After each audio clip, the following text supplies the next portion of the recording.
Hey everybody, welcome. Thought we'd do a little rail fanning on the west end of the layout today, now that it's getting a little closer to being finished.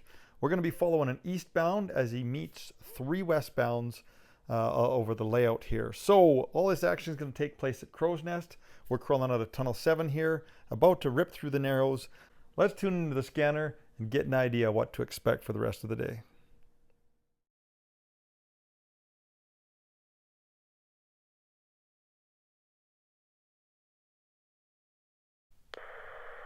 Crowsnest sub RTC to UP5727.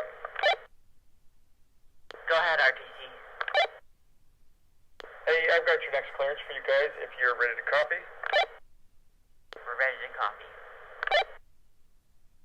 Alright, here we go. Item number 1, clearance number 2323 issued to UP5727 East on March 16/16/23.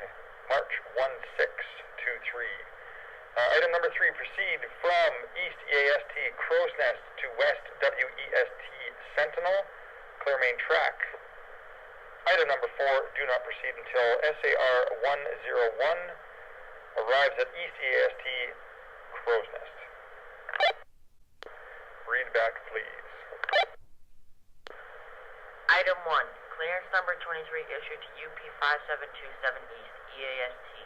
Item 3, proceed from Crowsnest to West WEST Sentinel, clear main track. Item 4, do not proceed until arrival of SAR 101 at East EAST Crowsnest. Sounds good. Item 11, complete. 1530-1530.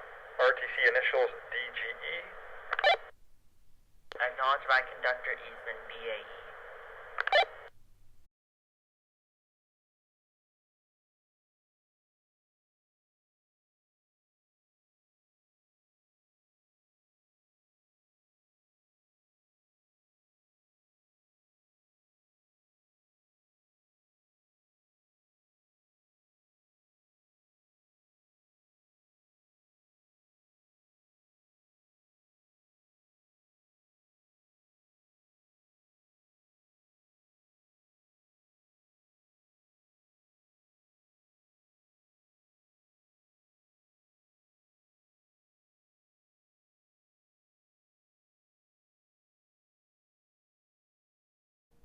From tuning into the scanner, we know that 5727 is going to be meeting SAR 101 up at Crowsnest.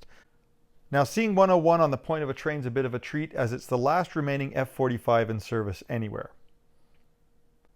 We also know that 5727 will be proceeding after its meet to Sentinel, the next siding east on the layout, and clearing main track. So our other westbound's not too far off, likely somewhere between Sentinel and Burmis.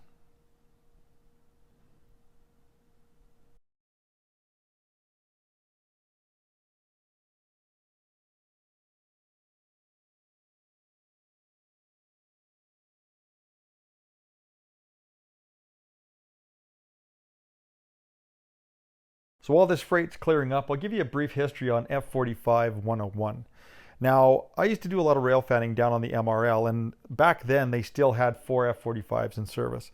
I was lucky enough to catch them in all kinds of different service, but the most memorable was I caught 2 of them in a 5-unit mid-train helper set running east back up over top of Bozeman Pass towards Livingston. Something I'll never ever forget. When I got home from my first F45 experience, I knew I had to have one on the layout. Now, this is long before the Athearn model was introduced, so I ended up offering a multimedia kit. It was resin, etched metal parts, acrylic windows, the whole works, that fit on an SD40 or an SD45 chassis provided by Cato. The first pre-production sample of the kits became MRL 391. The first production model became SAR 101. And here it is, a good decade and a half later, still pulling freight on the layout.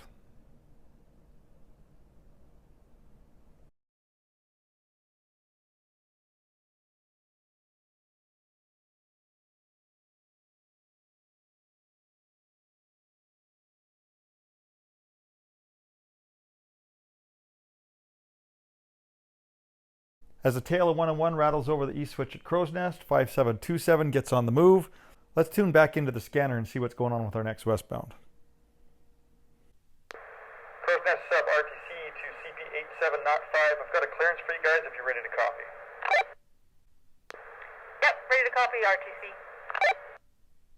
Alright, here we go. Item number 1, clearance number 2424, issue 2, CP8705, March 16, March 1623. Item 3, proceed from Sentinel to cautionary limit sign, CLS Sparwood. Item 4, do not proceed until arrival of UP 5727 at Sentinel. Read back, please. Item 1, clearance 24 issued to CP8705. Item 3, proceed from Sentinel to CLS Sparwood. Item 4, do not proceed until UP 5727 arrives at West WEST Sentinel. That's a good readback, 87, not 5. Complete at 1545, 1545, RTC initials DGE. Acknowledged by Conductor Eastman, initial HLE. Crowsnest sub RTC to CP 8718. Go ahead, RTC. I'm going to get you out chasing 8705 if you guys are ready to copy the next clearance.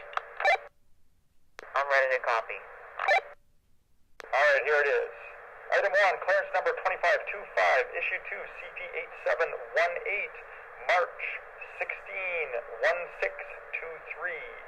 Item 3, proceed from Burmis to cautionary limit sign, CLS Sparwood.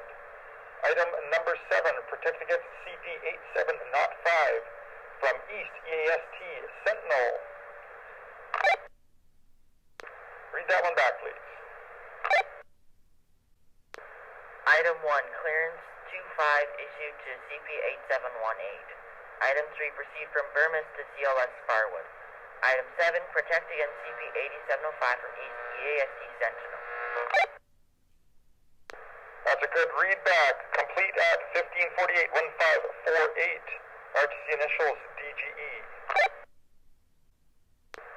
Acknowledged by Conductor Eastman, initials BAE.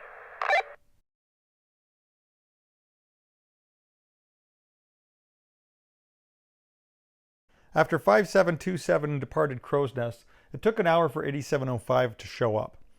8705 is an ES44AC built in November of 05. The second unit is an AC4400 built in December of 01 and leased to the CP from CEFX. SAR crews refer to these units affectionately as bluebonnets. The two units were in charge of a loaded westbound export grain train. During the fall grain rush, trains can get pretty colorful as a railroad scrambles for capacity. They pretty much press anything with wheels into service to make sure that product gets to market.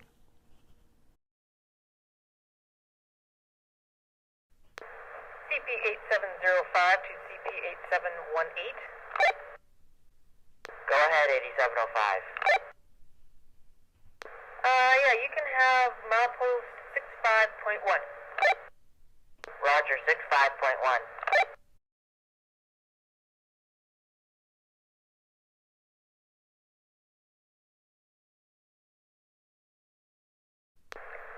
CP8705 to CP8718. Go ahead. Yeah, we're clear milepost 74.3. Milepost 74.3. Thanks, 8705.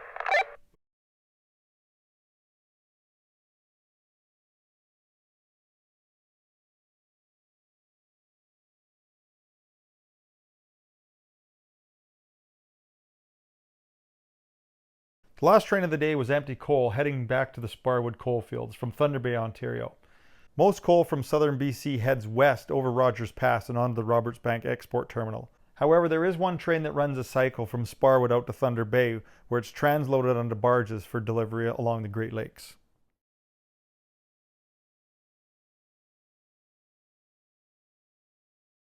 It's always fun to just clean some track and run some trains after you've done piles of work on the layout, and I really enjoy just sitting here on the BC-Alberta border and watching trains roll by. Of course, progress must be made, so it's back to making a mess again over the next few weeks. I want to thank my wife and son for helping with the radio chatter. I hope you guys enjoyed the visit. If you did, consider leaving a like, subscribe if you feel up to it, and if you want access to a whole bunch of how-to videos, think about becoming a channel member. Thanks so much for watching, everybody. We'll see you in the next video.